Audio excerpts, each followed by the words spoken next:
Well, we're starting a new study from the book of Ecclesiastes. Find Psalms and make two rights, and you'll be in Ecclesiastes, tucked between Proverbs and Song of Solomon. The book of Ecclesiastes is unique in Scripture. In fact, there's no other book in the Bible like it because it's the only book that reflects a human rather than a divine point of view. More than anything else in the Bible, Ecclesiastes captures the futility and frustration of a fallen world. That's really life in a fallen world. And it's honest about life, about the drudgery of work, the injustice of government, the dissatisfaction of foolish pleasure, and the mind-numbing tedium of everyday life, what we call today the treadmill of existence. Now, if you read the book of Ecclesiastes, and I want to challenge you to read all 12 chapters, or at least read the first chapter several times between now and our next study, and you'll begin to get a picture of this particular concept, because it's a key word in Ecclesiastes. It's the word vanity. It's it could be described as the futile emptiness of trying to be happy apart from God. The futile emptiness of trying to be happy apart from God. The preacher, as he's referred to in verse 1, and I'm doing this introduction, eventually I'm going to get to the title and look at verses 1 through 11. I've entitled it, Chasing the Wind.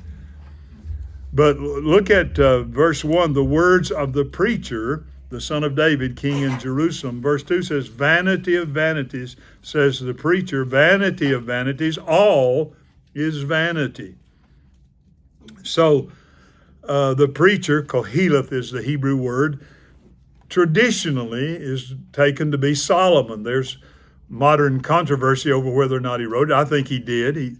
After all, he was the wisest, the richest, the most influential king in Israel's history. And he looks at life under the sun. Drop down to verse 9. What has been is what will be, and what has been done is what will be done, and there's nothing new under the sun. Those three words are key words of interpretation. Under the sun. It's the horizontal perspective of life.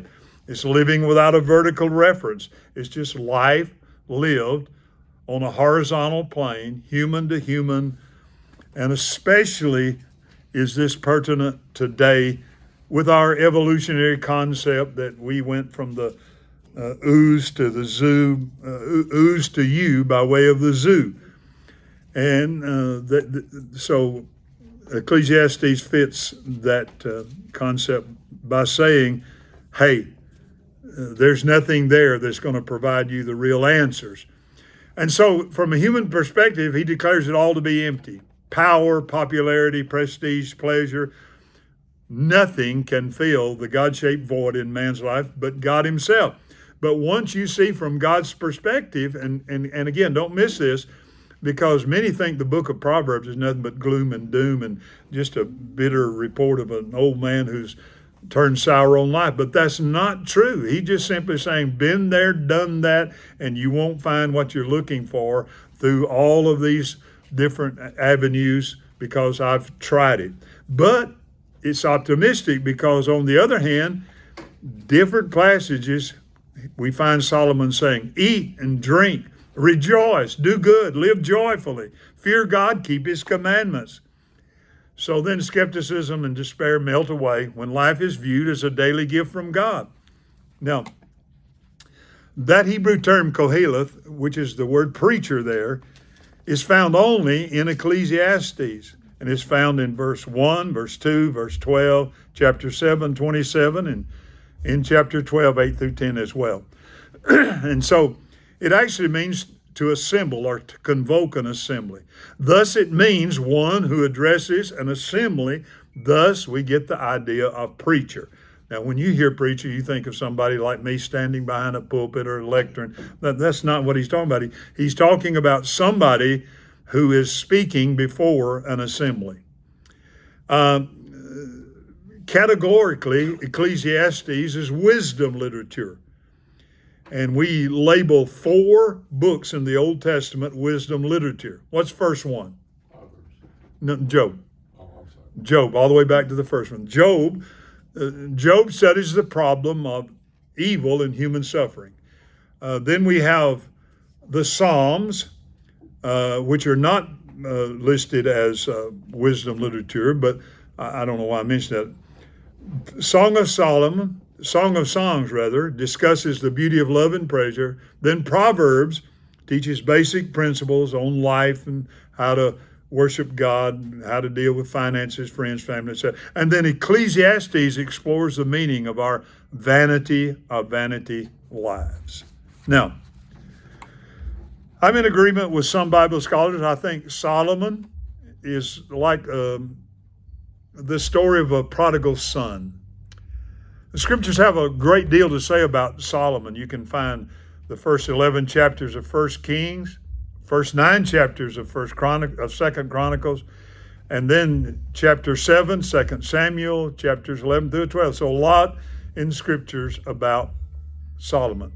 But his biography reads like the makings of some scandalous, epic blockbuster movie. His father was the great King David, his mother Bathsheba. She was married to another man. David had an affair with him and then had him killed, one of his best men. God granted Solomon one wish for anything he desired, and Solomon chose wisdom, which pleased God. So next to Jesus, he was the wisest man who ever lived. He was a master of innumerable subjects. It's believed he wrote at least 3,000 proverbs, 1,005 songs, and 3 books of the Bible. His power was absolutely unparalleled as he reigned as king over Israel for roughly 40 years during a season of peace and prosperity in which leaders from all over the world came to inquire of him and see him and visited the kingdom that he had built. He also oversaw the construction of God's temple and his own palace. The temple took 7 years. He took 13 years to build his palace. Then he complicated his family life in some stupid way. I can't believe that you can be so wise and be so stupid. Anybody that has 700 wives, something is bad and wrong. And as the little boy said, he had 700 wives and 300 cucumber vines. He didn't know what a concubine was, so he called them cucumber vines. 700 wives and 300 concubines. But like I said, he's the story of a prodigal son. He departed from the Lord, lived a period of time away from him, and I believe at the end came back to God, and probably wrote this book at the end toward the end of his life. So kind of bored and burned out, Solomon summed up his great life experiment with one word that appears 37, around 38 times, depending on which English translation you read. And it opens and closes with the Hebrew word Habel, which is translated vanity. Now that's an interesting word itself, Habel, because that's the name that Eve gave to her son after she'd lost one by murder, Abel. It's the same word for Abel, Habel, Hebel, Habel, which means vanity. It means like a vapor. The NIV, I think, unfortunately translates the word meaningless. Everything's meaningless. I don't think that's what Solomon is saying at all. I think what he's saying is that it's vanity in the sense that it's a vapor, that it's wispy, fleeting, elusive, and quickly passing. And this reveals that life must be pursued with great urgency because the days between birth and death pass like a mist of a breath on a cold morning. So, if we layer the various translations, it makes sense that our fleeting life is complex. So a complex word best describes it, and that's the word Habel. In all probability, like I said, he wrote this at the end of his life. He started out young and in love and gathered proverbs throughout his life. And after trashing his fleeting life and losing his first wife, He sat down as an old man to write Ecclesiastes just before picking out his casket. That's what Mark Driscoll says.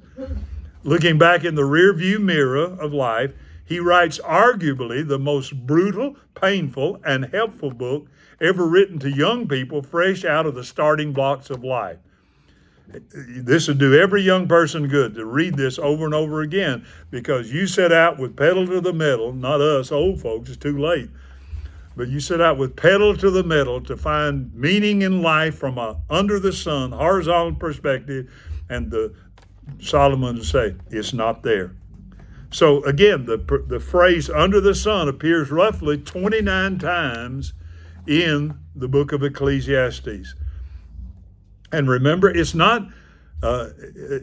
literally a godless life lived solely by our limited insights, gleaned solely by our experience, without any reference to God, without any reference from God on the matter. And it hits the bullseye of the complex, confusing mood of our meaningless age. According to Ecclesiastes, the evolutionary chart in school fooled us into believing that history is a straight line going up and up and up. Like I said, we came from goo by way of the zoo, and now here's you. And we continue to go on up. But really, life is not a straight line, it's a circle. In fact, it's more like a cul-de-sac. One generation after another drives around the cul-de-sac, worshiping their idol and trying to outdo their neighbor with more sex, more stuff, more power, more information, and more fame. As fools often do, we mistake movement for progress. So with brutal honesty about this fact, Ecclesiastes feels more like a punch in the gut than a kiss on the lips. Now, all that was by way of introduction. It's taken me 12 minutes. So, Chasing the Wind is the title, verses 1 through 11. And I don't need to remind you, but Americans belong to the go-go generation. Although we travel faster and farther and more frequently than any previous generation, we never seem to arrive. And the basic reason is that so many are just chasing the wind. Drop down to verse 14. The ESV says, I have seen everything that is done under the sun, and behold, all is vanity and striving after the wind. And it translates the word again in verse 17, striving after the wind. But the contemporary English version says that it's just as senseless as chasing the wind. And that's what the word striving means, by the way. Chasing the wind. I mean, what do? You can't see it, you feel it, and you chase after it, and you can't hold it, it's gone. So it would be very wise before any of us crank up to go on another quest for life's meaning to listen to King Solomon, the man who possessed more wisdom, had acquired more possessions, he had prestige, he had power and pleasure in every form. We need to hear him as he shouts, stop it. It's a pipe dream. It's like chasing the wind. Now with that, let's look at the first big idea. First of all, the briefness of man's life. The briefness of man's life. Roger, read verse 2 through 4 for me. Vanity of vanities, says the preacher. Vanity of vanities, all is vanity. What does man gain by all the toil at which he toils under the sun? A generation goes, a generation comes, but the earth remains forever. Okay, vanity of vanity. So there's the briefness of man's life. Notice must be taken of that reality, of the briefness of our life. Unfortunately, that word vanity doesn't mean today what it used to. When you hear the word vanity, what do you think of? Okay. It's basically something like conceit over personal looks. We think that a woman who spends a half hour primping before a mirror every time she goes through the bedroom is a victim of vanity, or a man for that matter. I used to do that when I was young and looked like Charles Atlas or the Hulk or something like that, but now I turn my head the other way and don't want to look in the mirror anymore. So there was a woman who said to her pastor one day, I must confess to you, Pastor, I'm suffering from a terrible sin. He said, yes, what's that? She said, I suffer from the sin of vanity. Every morning before I leave, I admire myself in the mirror for half an hour. He said, my dear lady, it's not the sin of vanity you're suffering from, it's the sin of imagination. The word vanity is used elsewhere in the Old Testament for a mere breath of air. Isaiah 57:13 is one example. So when Solomon uses it, he stacks two uses of this word on top of the other, because the Hebrew, in order to have a superlative, to emphasize superlative, they just double the word, like holy, holy, breath of breath, vanity of vanity, king of kings. So he's saying this means profoundly vain, futile, transitory, like a puff of steamy breath out of your mouth on a cold night. It's there for a second, then it's gone forever. It doesn't last.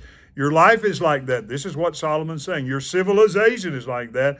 And to become wise, you need to reckon with that. And don't try to hold on to it, because you can't. From under the sun, the view of the world there is like Macbeth said it in Shakespeare's play. He had it right. Under the sun, when he said tomorrow and tomorrow and tomorrow, creeps in this petty pace from day to day to the last syllable of recorded time. And all of our yesterdays have lighted fools the way to dusty death. Out, out, brief candle. Life is but a walking shadow, a poor player that struts and frets his hour upon the stage, and then is heard no more. And the last phrase is powerful. It's a tale told by an idiot, full of sound and fury, signifying nothing. Signifying nothing. That's the briefness of man's life, the vanity of man's life under the sun, with a natural perspective, without reference to God. Notice, secondly, nature provides no fixed point of references for meaning. Verse 4, a generation goes and a generation comes, but the earth remains forever. So, Solomon looks out upon humanity, and he sees that in one aspect the world is full of births, and on the other hand full of deaths. Coffins and cradles seem the main furniture, and he hears the tramp, tramp, tramp of the generations passing over a soil honeycombed with tombs. You say, that's depressing. Well, it's reality. Get a grip. It's reality. And then, especially for today, Richard Dawkins has been labeled the world's most famous atheist. He is a renowned evolutionary biologist. He's a Brit. He's a science writer and author of the well-known book called The God Delusion. And his view of life is summed up in this bleak declaration. And this is life under the sun. Listen to what he said.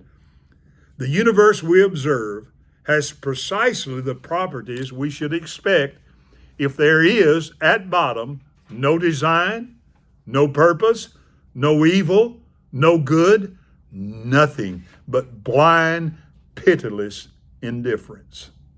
Now, how do you live like that? Well, he doesn't. He's a hypocrite. No person can live like that. They have to borrow from a Christian worldview to live like that. Because that means dog eat dog. That means there's no right, no wrong. It means might makes right. It means if I can overpower him and kill him, so what? That's survival of the fittest. So he doesn't live consistent with that. But again, that's life under the sun.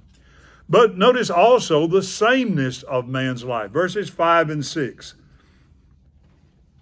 Mike, you see that? Yes. Read it out for me loud. You got to get where I can record up here. The sun rises. Also the sun rises and the sun sets, and hastening to its place rises there again, blowing towards the south, then turning towards the north.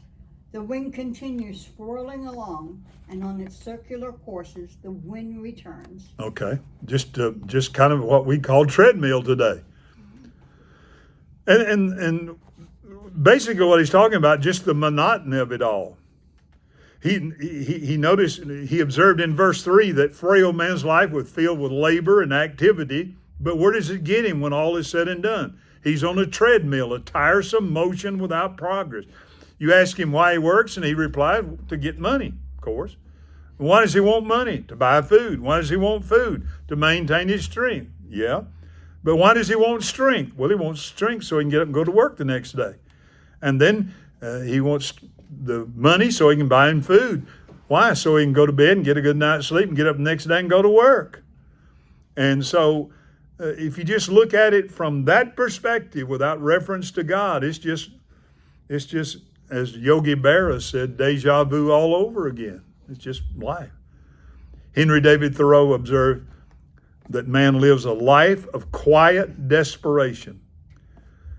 This believer saw a woman crying at a bus stop, and he walked up and asked if he could be of any help. She replied, "No, I'm just weary and bored. My husband's a hard worker, but he doesn't earn as much as I want.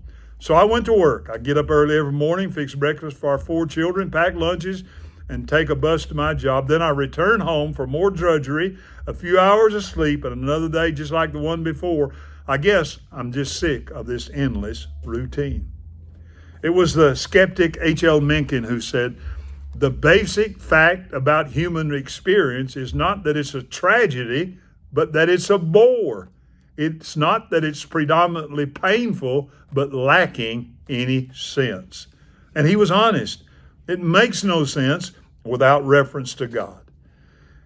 And then notice thirdly, the restlessness of a man's life. Verses 7 through 9. Read that for me, Ed, nice and loud, all streams. Verse 7 through 9. Did you hear me?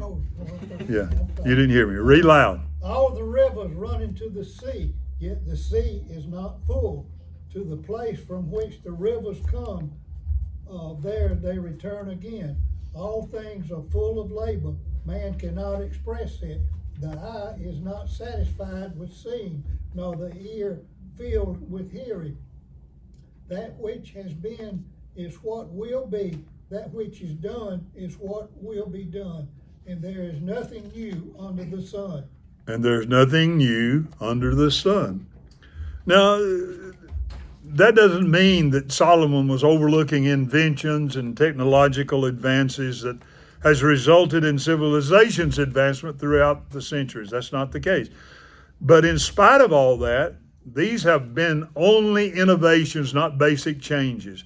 Man still struggles with the same essential problems he always had. He has always had. And this is the round of work that is weariness to people, similar to the repetitious rounds observable in nature, and as he mentioned in verses 5 through 7. Man is never satisfied. I think it was John David Rockefeller who was asked when he'd have enough, how much would be enough money, and he said another dollar. Just another dollar. You get billions, how much? Another dollar. So a man never earns enough, a woman is never beautiful enough, clothes are never fashionable enough, cars are never nice enough, gadgets are never modern enough, houses are never furnished enough, food is never fancy enough, relationships are never romantic enough, life is never full enough. No matter how much he sees, man still wants more. His ears never reach the stage where they don't want to hear something new. That's the reason why music sells. You don't just want to hear the same old song over and over again. Now you may like one and play it till it wears out the tape or whatever. Not tape, CDs. I'm revealing my age there. Man travels incessantly and frenetically for new sensations, new sights, new sounds. He's after what an American sociologist calls the fundamental wish for new experience. But he returns dissatisfied and jaded. Man is so constituted that all the world cannot bring lasting happiness to his heart. This doesn't mean that his case is hopeless. All he needs to do, listen, is get above the sun to the one who satisfies the longing soul and fills the hungry soul with goodness. And that's not the S-U-N, it's the S-O-N. Now, he didn't have that full revelation, but he knew that there was more to life than just living and existing and experiencing all this life has to have, because later on he's going to say that God set eternity in our hearts. We were made for God, and nothing except someone that big our true and living God alone can fill and bring satisfaction to that heart. Someone said, putting a space station in the skies has not kept our family intact, delivered us from dictators, or eradicated a selfish heart.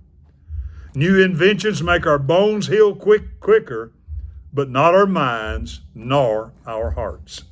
We're still dealing with basically the same issues as far as day-to-day living is concerned. I'm talking about knowing why you're here, knowing where you came from, knowing where you're going, knowing the reason for my being.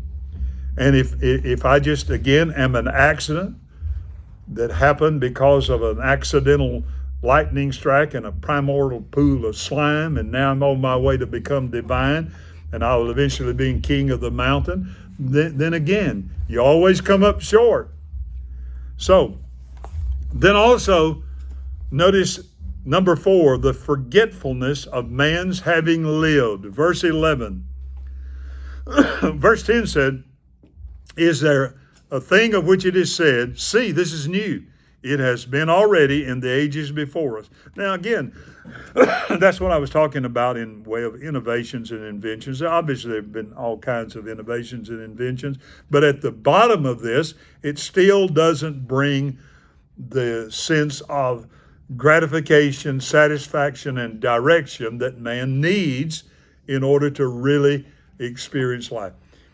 If there's anything externally that I have to have a reason for living, it's an idol. Anything externally, any person, anything that I have to live other than God. If everything is taken from me, everything, and I still have the Lord, then I have everything. And the person who has everything without God has nothing. So that's what Solomon is trying to impress on those who believe that they can squeeze more out of life on a horizontal plane than life can give. And then verse 11 is a sobering verse as well. There's no remembrance of former things, nor will there be any remembrance of latter things yet to be among those who come after. This is the forgetfulness of man's having lived. Now that's another bitter pill to swallow. The speed at which a person forgets the past. Lasting fame is a mirage. Many of us would have great difficulty naming our great-grandparents, and most of us, without looking at paper, could not name our great-great-grandparents. And fewer, perhaps, could name the last 4 vice presidents of the United States. In our self-importance, we think that the world can't get on without us, yet we die and we're quickly forgotten, and life on the planet continues as usual. You punch in, you punch out at the job over and over again until you punch out for the final time.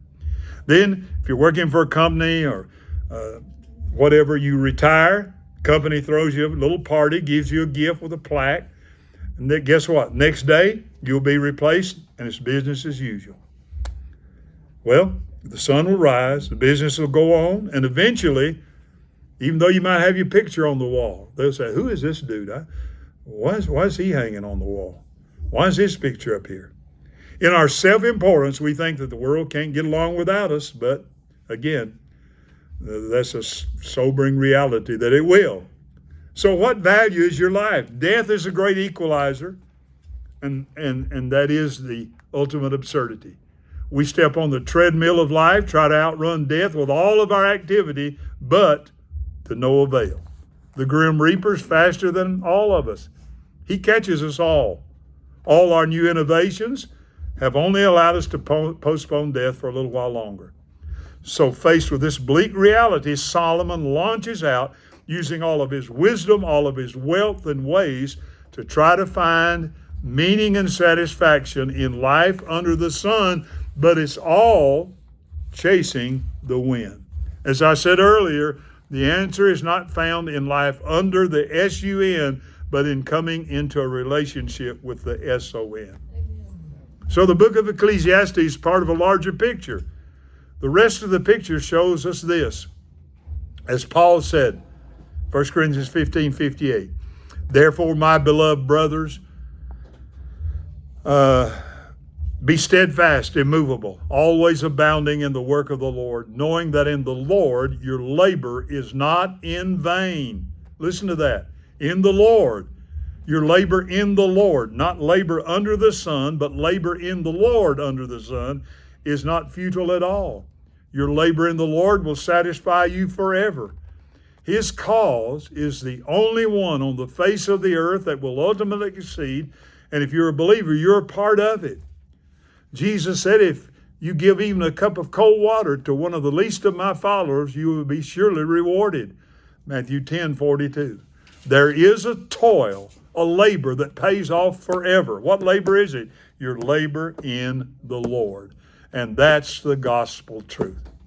Steve Green wrote a song, a lot of songs, but he wrote one on Ecclesiastes.